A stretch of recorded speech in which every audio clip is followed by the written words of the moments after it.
Hello everybody and welcome back. I'm Count Christo. This is the wonderful Austrian now HRE campaign and I am sick. I have a bit of a cold, sore throat, all that kind of thing. And I haven't been motivated, it's been a while since I played this.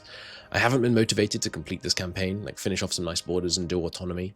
So I think what I'm going to do is play a bit off camera. I'm going to do an edited episode, which hopefully will end with the end of the series with some nice borders and some better autonomy. Not perfect autonomy, I'm not going to go all the way, but yeah, some nice borders to round off the series. Lead into the next one, basically. Leave me free to start a new campaign, is my idea.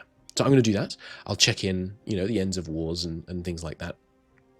But sparing my voice is the idea. So I will see you, and I should apologize, some of you will feel like you're missing out on content here, but what are you going to do? I'll see you at the end of this war. Okay, there we go. Send that demand. So I think I have decided where my borders are going to be. And I think it looks a little something like this. Oops. Like this. And then we maybe give up this province, and this province. And that gives us a relatively nice kind of river border. Or maybe we keep this, but just get rid of this province. I think that gives us a fairly nice French border. The rest of it will make partly Spanish, partly a subject. I haven't decided which subject yet. And I am going to keep giving the southern land here to the Papal State. I do want to get those two, I think, to the Papal State. Works kind of nicely. In the fullness of time, of course, we'd integrate the papacy. If I was really worrying about stuff, we'd be wanting to put a big port here to run communication efficiency up this. I'm not worrying too much about communication efficiency anymore, though. We got some pretty cool communication efficiency in some places. But yeah, Genoa's fallen. Papal State continues into Italy. I am going to give these last two to Papal State as well, just because we're not really making use of the Tyrrhenian Sea, so it's fine to give it to them. I considered giving all this land to the papacy, but I don't think there's any real call for that. Apart from that, we have reformed into career soldiery, which is cool. We can go up to the next one, but we need to make the nobles a little bit weaker. And our professionalism is stable. I think it's stable at 39. It might be going up a little bit, but we have got the top tier centralized military here. So +1 yearly centralization is nice. Stability a little bit low because of that reform. The nobles pretty peeved. We're doing what we can to cheer them up a bit. All in all, going fine. Integration of Hungary is ongoing, of course. There was the Crimean Khanate event, so they have now become a close tributary of the Ottomans, which is pretty funny. I'm building closer ties with Russia. They're currently losing to the hordes quite badly, and I'd like to reverse that trend just for a kind of eastern bulwark against tribal aggression. Scandinavia friendship still strong, and yeah, I think this border is pretty good, but this province I do want to get rid of. They have too many cores in us. I haven't decided who's going to be the subject around these parts that I use. Anjou wouldn't be the worst, I guess. France is not gonna like us anytime soon, are they? Yeah, we'll see. Well, that's silly. The Netherlands declared independence, despite having no unrest in any of their provinces, and we've had no rebellions there. Oh well, should be relatively simple to put down. Are you going to be able to get them all in one war? I had active building going on here as well. Looks like we are going to get them all in one war. I was building such a great port here. We're going up to level 7 harborage. Anyway, should be easy to reacquire, but just annoying. Wait, what the heck? Aachen, how long have you been independent? Okay, put war against the Ottoman. Yoink. Gives us more of the Black Sea coast and expands our Anatolian subject nicely. Plus, the Hungarian and Croatian annexations have gone well. You're next. We'll be able to start doing that relatively soon. Get Transylvania integrated. Also, Poland declared war on Russia shortly after I had negotiated an alliance with Russia. So we've betrayed Poland. Partition incoming, methinks. Let's take a look at what we want our borders to be. I'm thinking basically we go to the Vistula. Would be my... Oh, game. No one ever, ever from the provinces of interest screen wants you to close that screen. Yeah, something like this looks pretty good to me in terms of border. And then we take Moldova. Does that look alright? Maybe? I don't really want this belt here. Probably Vistula, and then, I mean, maybe we don't take these. Looks a bit janky, huh? So does that. The Carpathians are such a nice natural boundary. Maybe we come short of this.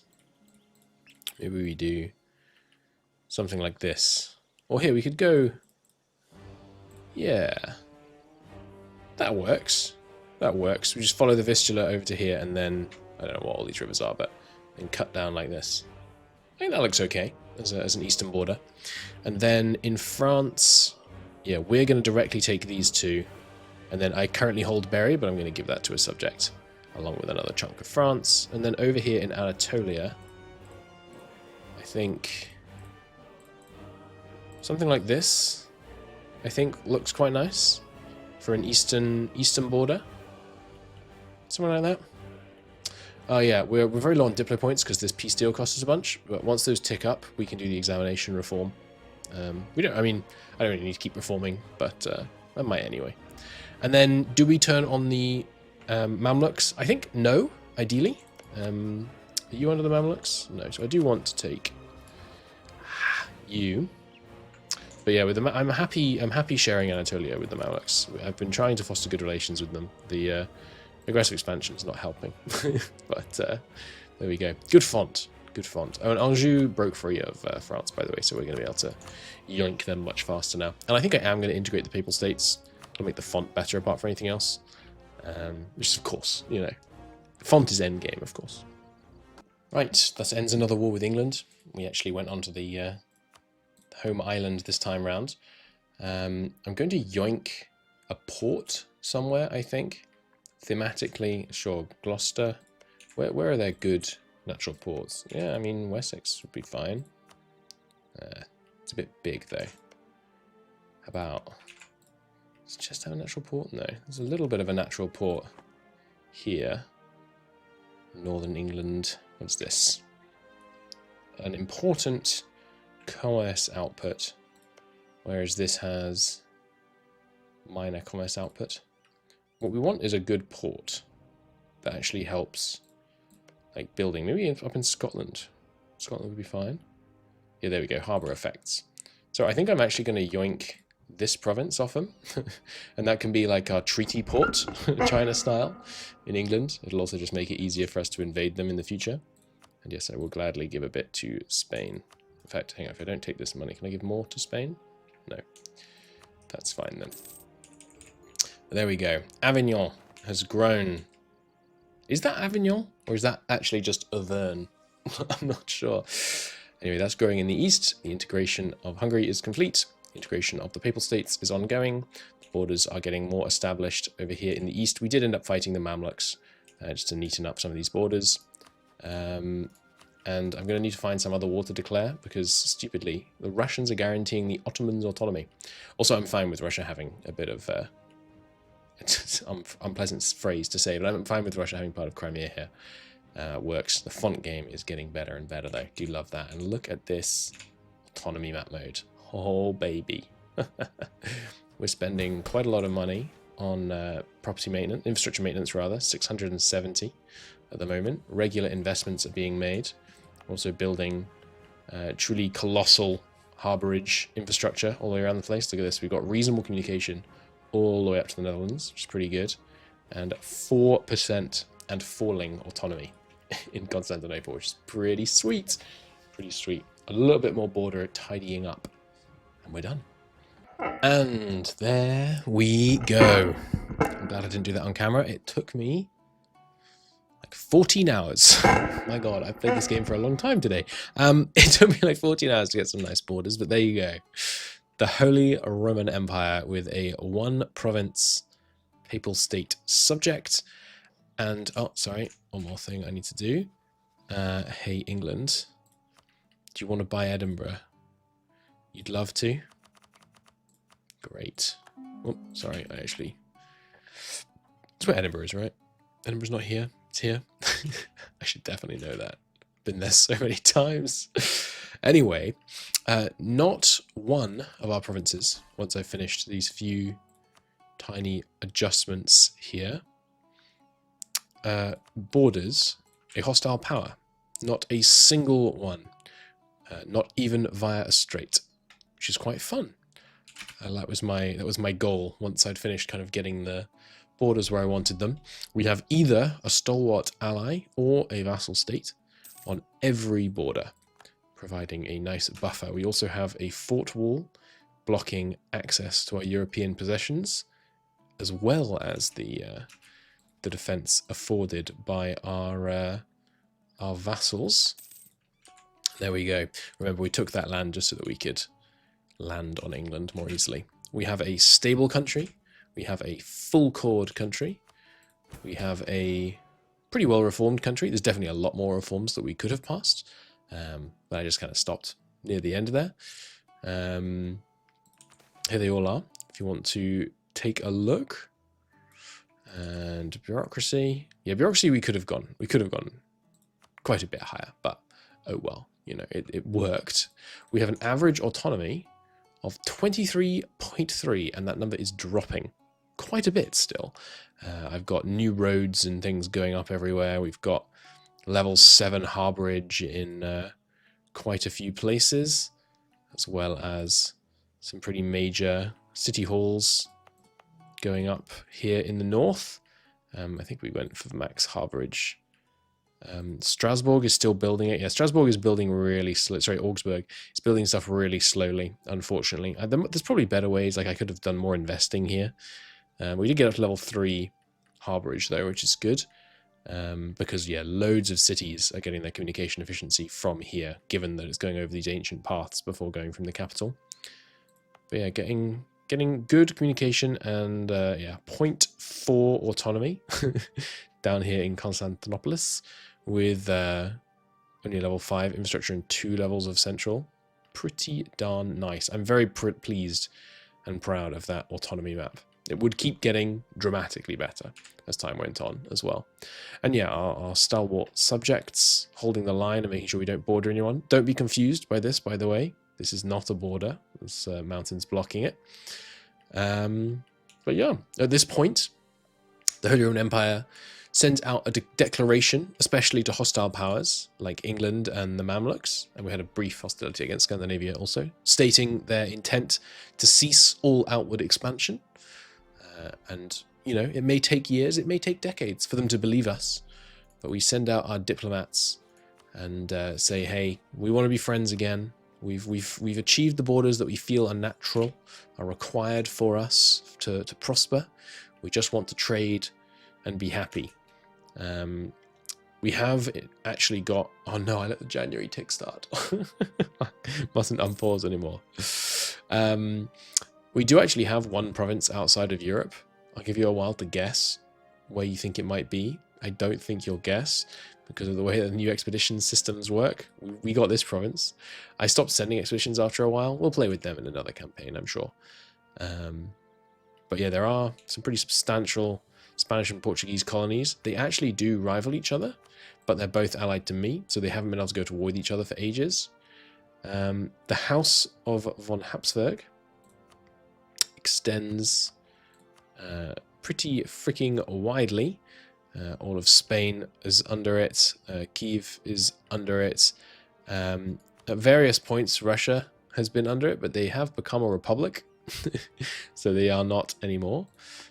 Scandinavia was nearly under it at one point. Avignon is, yeah.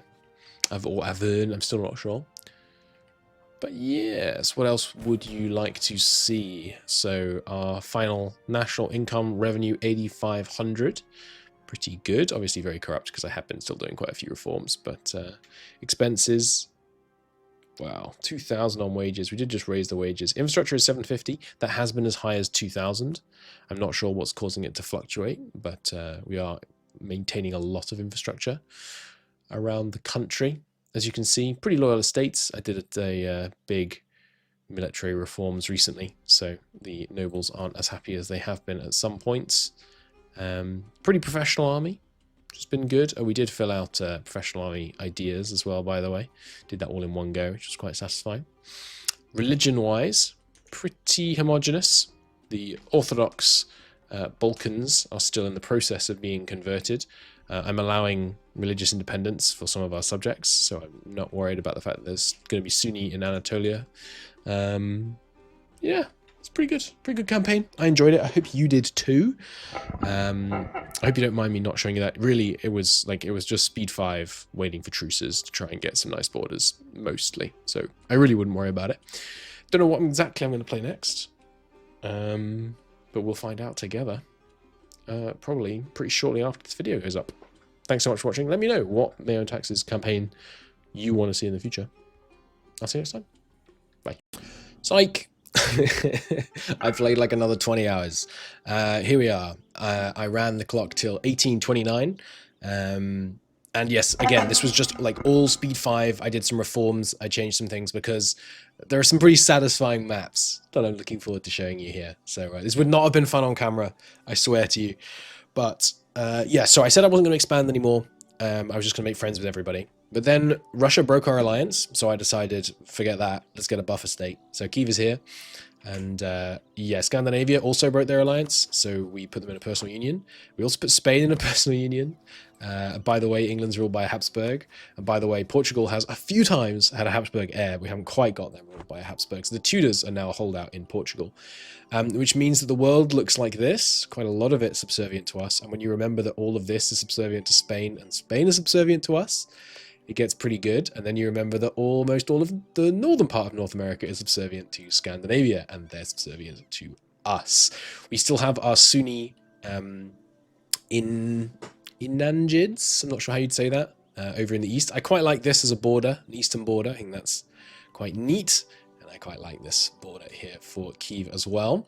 But yes, so that's the state of the world. I don't think I've added any new provinces to actually us. Oh yes, that's not true. I grabbed a little bit here to give us more contiguous borders up there. But yeah, check out this autonomy map, baby. The game claims we have an average autonomy of 0.18%. It's wrong, I assure you. There is no autonomy. Not in a single province, not anywhere, in the whole country. If we go to the autonomy macro builder, you can see that there is nothing in it. There is also no rebels in the whole country. Everywhere has negative unrest. Some places have massively negative unrest because of the massive garrisons. Look at this. Garrisons, rank 7, 4, 3. There's a lot of friggin' garrisons all over the shop. But yeah, no unrest because our communication efficiency is essentially perfect. Let's say I want to get a message to Poznan. Right? That should take a while, right? Wrong. 80% communication efficiency. It goes first, well, here, I don't need to search it because I know. It goes first from Hamburg. It takes a river from Hamburg to Poznan. And how does it get to Hamburg? It gets there from Lubeck. How does it get to Lubeck? It gets there from Venice. Venice has a level 7 sprawling bureaucracy and a level 7 harborage. And then it goes up here to Lubeck, which has a level 7 harborage and level 5 bureaucratic. And it goes over to Hamburg, which has a level 7 harborage. And it goes to Poznan, which has a level 5 harborage. If you were to pick any random important center, or like something that has a bonus for building harborage, like Pisa, for example, level 7. Genoa, level 5, but going to level 7. Every single important center, like good harbor in all of our country, is going to level 7 harborage. Every single province is going to level 5 pathing. We already have maxed infrastructure, so there's no maxed CEs. There's not really any reason to do that. I just thought it was fun. And I am struggling to spend all of this money because we make a stupid amount of money. Let me give you a breakdown on that. We make 32,000 ducats a year. We spend 12,000 ducats a year. 12,000 ducats a year, Christo, that's quite a lot that you're spending. Yes, it is. Because we are funding 100% every piece of infrastructure in the whole country. We have 1% corruption and 6% state corruption. 1% provincial corruption, 5.57% provincial corruption. We have all of the reforms, except one tier of military reforms that we just don't need, and we can't get because I abandoned all of the military idea groups because we don't need them. I swapped them for mercantile, industrial, engineering, culture, evangelical, etc., etc. How do we fund all of this infrastructure? And by the way, when you fund all the infrastructure, I didn't do all of this building. I did some of it, but not all of it. When you fund 100% of the infrastructure cost, like, let's just look at Venice. Venice generates 197 ducats in order to keep up with the... Why is the maintenance spending higher than state investment? That's weird. Maybe I need to redo that. Or maybe that top... Yeah, okay, no, I am funding all the investment. It's just that top number is bugged. The maintenance spending thing there is bugged. But yeah, so the infrastructure fund is worth 11,000 ducats in Venice, which means that they just build all the infrastructure that they possibly can. And that's happening in every province across the whole country. Any local investment in infrastructure is purely going into building new infrastructure, more and more and more and more and more, which is why the place is so friggin' rich. How are we affording this? Why? Massively profitable state enterprise, of course. If we take Venice as an example, and we take a look at the industry, sorry, no, at the property here, you will notice that the state owns 36% of all the resources in Venice, and they own 65% of all of the districts in Venice. We own vast quantities of massively profitable industry, which generates this 28,000 ducats per year. We do have a tiny bit of taxes on top of that, which we are generating with the mighty expenditure of 1 diplo and 1 admin power per year. It's actually much less than that. It's 0.001 admin and diplo power most years, the way that the auto spender decides to actually do it. The culture map mode is a little comical. A lot of people have decided that it seems like a good idea to be Austrian, given the massive success of the Austrian state, including a whole bunch of Greeks who, despite being accepted, are flipping over. Constantinople is 86% of the way towards becoming Austrian. Yeah, you can see the most recent conquests that we have being the only places that have yet to convert over. They will all slowly convert over, and the whole empire will be Austrian relatively quickly. The estates are all super loyal. The nobility, although they're not the nobility anymore, they are the landlords, are super not wealthy. They have only a couple of privileges, and only privileges that are completely irrelevant. This one is actually a good thing. You get more autonomy from landlord power, but you get less bureaucrats per rural population. We have no autonomy, so there's no downside. You still get the upside. And if you take a look, we do actually spend a fair amount of money, 4,700 ducats every year on administrating this whole place, because we have every single reform for the bureaucracy. We have every single one of these maxed out, and we have every single one of these maxed out, except military, which literally would do nothing for us. It would give us some armed professionalism. Doesn't matter. I haven't fought a war in decades and decades and decades. Then it would give us cheaper manpower. Literally doesn't matter. We have money coming out, mana coming out of our ears. We are 31 years ahead of time on admin and 21 on the other two. We're cranking out points. We got great ruler, got a great heir. Let's take a look at some map modes. So let's try, oh yes, this was a funny one. Take a look at the luxury outputs. This is the output of luxury goods worldwide, okay? So if it outputs, 32 units. Oh, sorry, this is owned province luxury output. That's not what we want. I want global active map mode. We want to see the scope, the entire world. Reload. Cool. And there you go. Where in the world are producing luxury goods? A couple over here, not many. Here, for example, goods produced 4, okay? So 4 goods produced translates to about 4 units of luxury output, relative luxury output. Let's take a look at some of our cities, shall we? Venice, 8.5. Hang on, that doesn't sound right, does it? I think this is wrong. I saw this earlier, it was more dramatic. I'm probably just running it wrong. But anyway, you can see this is a good approximation of where the kind of wealthy cities in the world are. There's a couple that are wealthy-ish in China. Beyond that, I mean, it's Prague, it's Venice, it's Piedmont, it's Hainaut, it's Cologne, it's Athens, it's Corinth, it's all us, baby. It's Krakow. Let's take a look at a couple of other stats here. Right, yeah, so let's do the census. I think I have it select all set. Yeah. If we take a look at the census, you can see that we have 70,000 tenants. That means that's basically would-be peasants if we hadn't got rid of, we reformed the way and got rid of serfdom. But yeah, we have 13 million fighting age peasant resident men. We have 28 million people living in cities, which means of our 102 million people, we have 28-ish% urbanization, which is kind of ridiculous. So that's cool. Yeah, the burghers and nobility are not that, they're not nobility anymore, they're landlords. But yeah, we have 1.6 million landlords spread throughout our 100 million people here, which is pretty cool.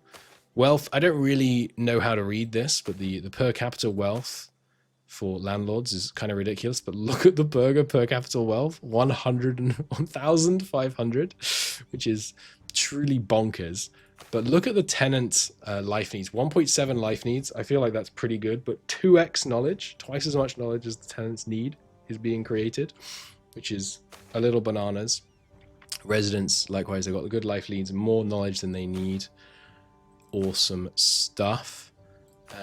Industry, we produce less food than we need, but that's just because we buy it all, right?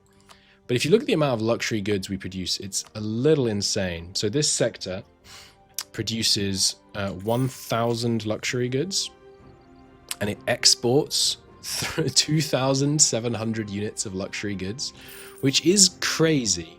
Like, those luxury goods worth a lot, like are really a great deal. Where is it? Here it is. Oh, sorry, no, it's the wrong screen. Is it this one? Yeah, there we go. 11 ducats per luxury good, and we're selling 27,000 of them that's just from the Adriatic. It's kind of bananas, the amount of wealth we have coming in. We do have yeah, a fair amount of income from trade, 260 ducats. Obviously, it's nothing compared to our property income. But yeah, we have good degrees of control, managing to yoink a bunch of money, including from like the channel. We get 41, we generate 42 ducats from the 41 ducats that are in the channel, despite not owning any provinces in the channel, which is pretty good.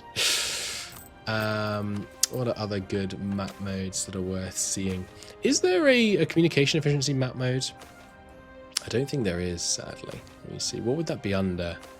Maybe political? Yeah, there is. Good. So let's take a look here. Ah, but this is on the wrong. Wow, even on the wrong scale, it still shows that we're doing better than places. Let me refine that. We want to change the color resolution. 33 color scheme.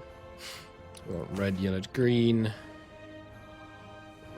Sorry, value calculation, value range, linear, big linear, reload. There we go. So you can see that we have just counting places that we have. This is the places that have perfect communication, which is just going to be capitals, obviously. But if we then select this one, so this is at perfect communication, 98%. These are all the places in our country that have 98% communication efficiency. And then if we go down just like one tier further, what's, yeah, excellent communication, basically everywhere else. And then we have a couple of places just like in the hills and near the borders that slip down into quick communication, but still, most of it being either perfect or excellent, pretty darn good, if you ask me. What's another good map mode we could show? Let me have a look here. Economy map mode. I don't think these are that interesting compared. Trade map mode. Oh yeah, sector scores. How would that look? I haven't looked at this one yet. Yeah, not that interesting, to be honest. I think lower sector score means you get to buy first, so you'll notice that all of my sectors are very much at the bottom end of being able to buy first, which is nice. Is there anything else that you are going to ask me to show you because it's fun? How about anything interesting about trade? Not really. Oh yeah, religion. Basically everyone's Catholic. There are some holdouts, but they're being rapidly converted. There are almost no religious minorities in all of the main kind of HRE. think that's more or less it, to be honest. I think those are the interesting ones. Yeah, migration pull. I wonder what this looks like. Let's take a look. Oh, okay. It doesn't really work. Never mind. But anyway, there you go. The Empire has seen... It's been about 200 years-ish since one of our provinces was sieged. We have, perfect legitimacy. Our stability ticks up by 7.2% every single month. We have virtually no corruption. Buckets and buckets of money. I literally can't spend the money fast enough. Like, okay, every single province in the whole country. Improve infrastructure. Let's see. Give me... let's make sure we have level 4... I've already done this for irrigation. Well, let's do irrigation. Rank 5 irrigation. I think I already did rank 3 everywhere. Or was it 2 I did everywhere? Rank 5 irrigation everywhere in the whole country. It's going to cost only 24,000 ducats, okay? That's not enough. That's what we make in a year. So let's go everywhere in the whole country. Garrison rank 4. It's like nothing. We already have that, essentially. I just can't spend the money. We're building at full pace everywhere in the whole country already. Anyway, that was a fun like 2 days of just playing the HRE on speed 5 and letting the numbers go bananas. Even our puppets are pretty friggin' wealthy, by the way. Kyiv makes there's quite a lot of manpower going on here in Kyiv. The Papal State does still exist, by the way. I annexed them and then released them again with just Rome. Oh yeah, and we still have that little province in Indonesia. I wonder, how is that doing? Look at that. I haven't done any conscious investment over here. This place is an important center of trade. It has level 3 military harbor. It's got road networks. How many people live here now? Quite a lot. Oh, are they? No, okay. I was going to say, are they Austrian? But they're not. We never full cored it. So anyway, there you go. We would, over the next 100 years or so, inevitably England and Portugal would fall under personal unions. And yeah, there you go. All right, that's the real end. Thank you for watching. I'll see you in the next one.